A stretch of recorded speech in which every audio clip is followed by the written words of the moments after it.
Man, a couple of overtime games to start the playoffs, exciting stuff, and then a knockout punch from Hagel, which was pretty awesome too. So, nonetheless, proud to be aligned with the Lightning. Got their VIP playoff party before the first game, which was pretty cool to get to see some ex-players and hear from ownership.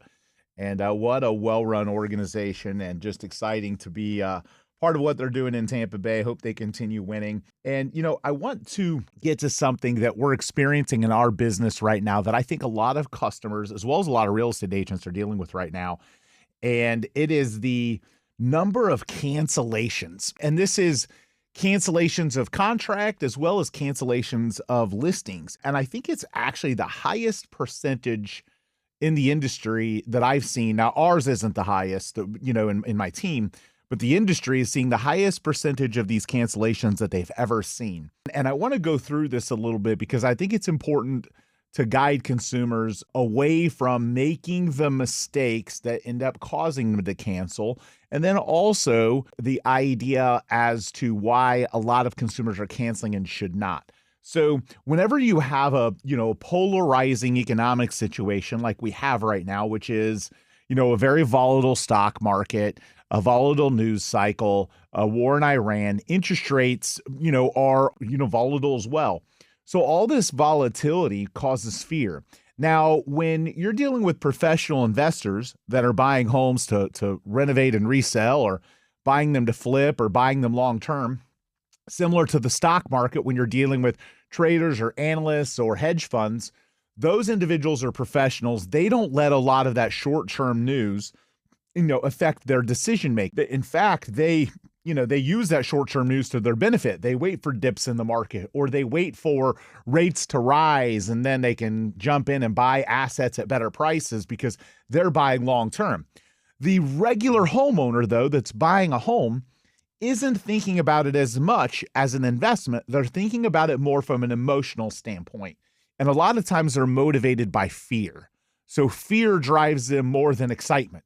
We've had more customers cancel over the tiniest little things out of fear to counteract the excitement of having their kids in their new backyard and a bigger backyard, or a bigger, nicer house, or whatever it is. But it's fear that overtakes a lot of these deals and causes buyers to emotionally react, not financially react, but emotionally react and bounce, because they're afraid of, a crash, afraid of the market getting worse, afraid of they're just looking for a reason to cancel. First, I want to talk about why listing contracts so often cancel, and in where that kind of comes into play.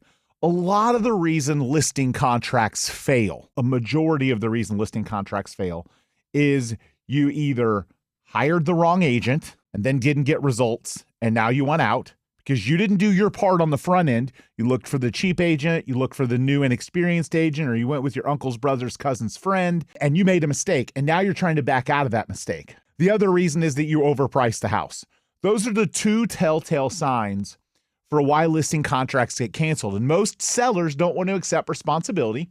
They want to play the blame game. They want to blame someone else, when in reality, just like when I, hire someone in my business, and 3 to 4 months down the line, realize they're not working, want to blame that person. Well, I hired them, like you hired the agent, you made a bad hire, and now you've got to backtrack. But what I want to talk to home sellers about is how not to make that mistake.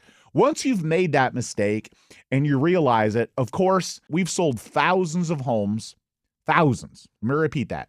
We have sold thousands of homes that were previously listed with other agents, failed to sell, and then we relisted them. Okay, thousands. So we are an expert at this. We've done this so many times. You know how to rebrand, repurpose, remarket, the strategies for how long it needs to go off the market, the strategy for what we need to do when we put it back on the market. All of we've done it so many times. We're experts at it. If you've gotten to that place, there are solutions to help. It's better to make that decision sooner rather than later. The longer you wait to make that decision, the more financial loss you have, the more risk you have, and the harder it is to rebrand the property and go back on. It's better to make that decision quicker than later. The second thing that I would tell you is, if you're a home seller right now and you haven't put your home on the market, here's some tips on how to avoid being one of those cancellations. Number one, make sure that you're hiring an agent or a team that sells a lot of real estate. The years of experience are not relevant compared to the number of transactions. Again, if you look at the NBA, there's an NBA player that's been in the league for 20 years, but never plays.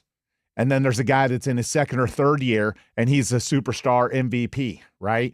You're going with the superstar MVP. Go with the guy that's playing more, okay? Go with the guy that's got more transactions, or the lady that's got more transactions. So you want somebody that sells a lot of real estate. You want somebody that's got a marketing approach. You want a system behind them. Too many people don't do the work on the front end. And you also don't want to hire the cheapest. Look, you get what you pay for. You hire the cheapest financial advisor, you're going to get the cheapest advice, you're going to lose money. You hire the cheapest mechanic, guess what? He's going to screw your car up.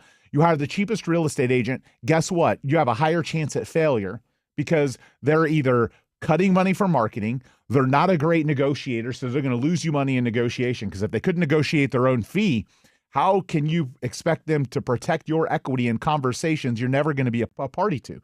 So a lot of those mistakes people make. And it's especially important in a challenging market where it isn't as healthy and you need that skill set to survive. So hire somebody that's got a marketing plan, hire somebody that their team or their agent sells a lot of real estate. So they've got a lot of at-bats. They've got a system and a team behind them so that T's getting crossed and, I's getting dotted, everything is getting taken care of from a detail perspective.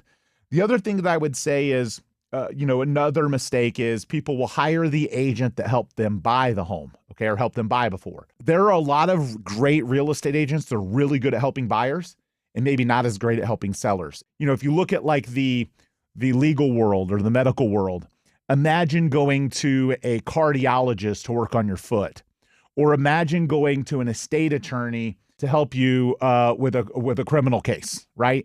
There's a different skill set and experience level between those people. The agents that are really good at listing homes may not be the right agent to help you buy, and the agents that help you buy may not be the best ones to help you list. It's a different skill set. Now, there are rare circumstances where someone's good at both, but the reality is the majority of the time you want somebody that's in that lane that focuses specifically on that with you. Another thing that matters is the price point.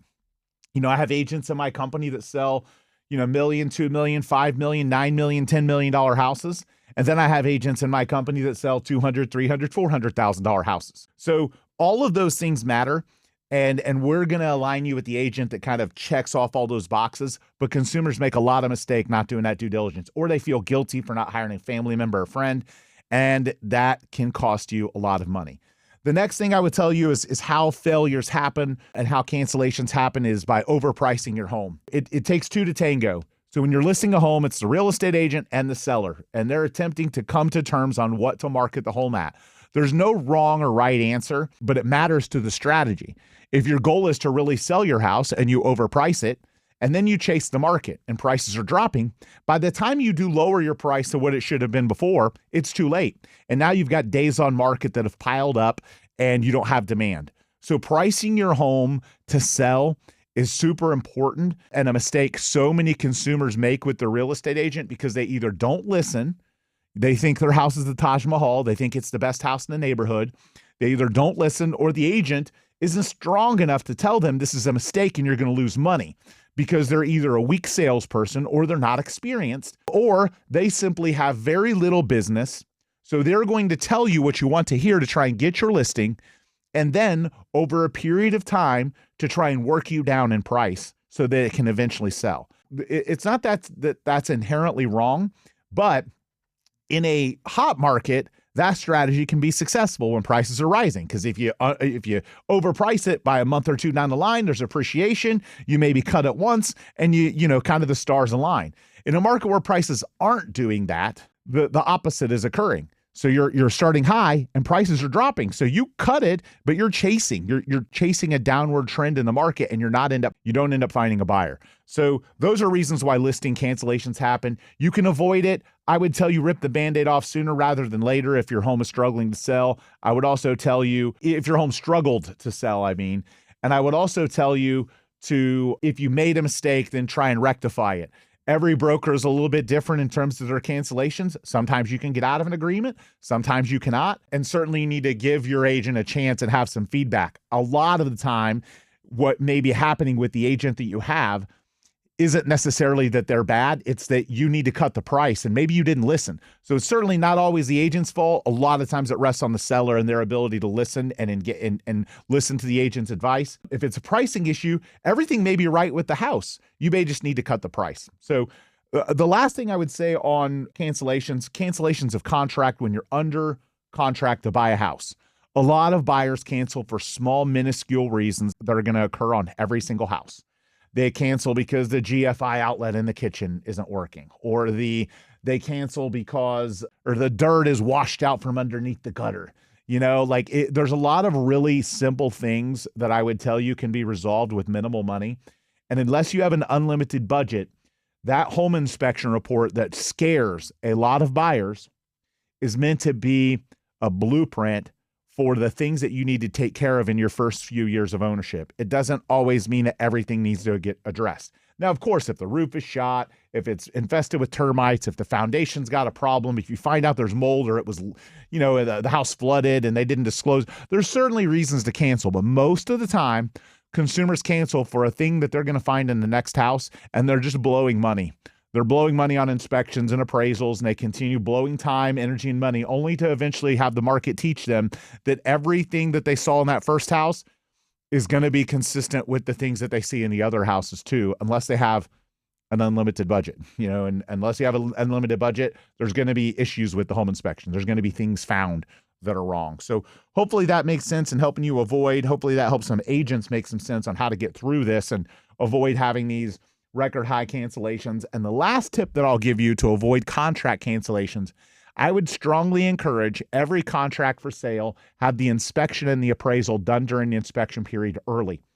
The sooner those two are out of the way, the easier you can let the emotion kind of subside and move towards progress. When you do the inspection first and the appraisal late in the process, there's still this overhang. And there's certainly the chance that the appraisal ends up coming in higher or lower and would change how the inspection gets negotiated or would require additional repairs. And then the seller feels, kind of duped that they did all these repairs. And now there's other stuff that's found. So I would encourage you to think like commercial real estate agents think, even though not for the same timeline, but get all that due diligence done in the same time frame. It'll make transactions smoother. It'll allow you to renegotiate once. It'll make it easier to get to closing and eliminate a lot of the emotional fear that causes deals to cancel. So hopefully that helps you avoid the record high cancellations in contract and listings right now.